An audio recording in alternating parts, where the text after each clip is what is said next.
moles are there in 50 grams of N2O4? This is a one-step calculation. So essentially what you're doing is it gives you the mass, which is in grams, and you have to find how many moles there are. So it's one step. Always write what you're given. So we're given 50.0 grams into moles. We first have to find the molar mass.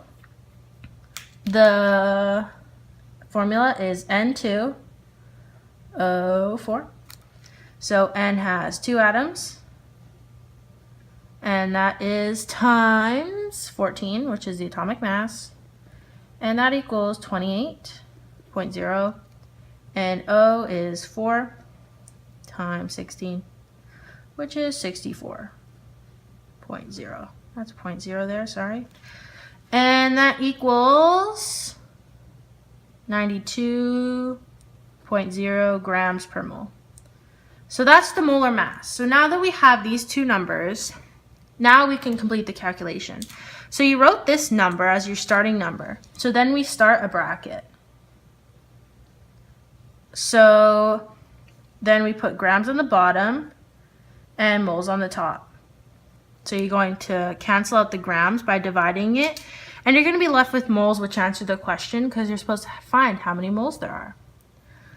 So you fill in this by the molar mass. So there's 92.0 grams per 1 mole.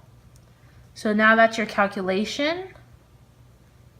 So the grams cancels out and you're just left with moles. And that equals 0.5347 moles. So now you have to pay attention to sig figs.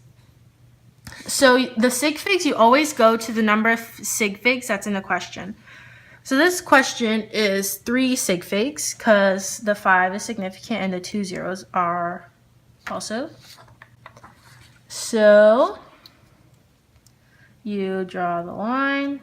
So you want to cut it off at that 3. So now you have to ask yourself, does the 4 round up the 3 or does it stay the same? And 4 doesn't round up. So your final answer is that.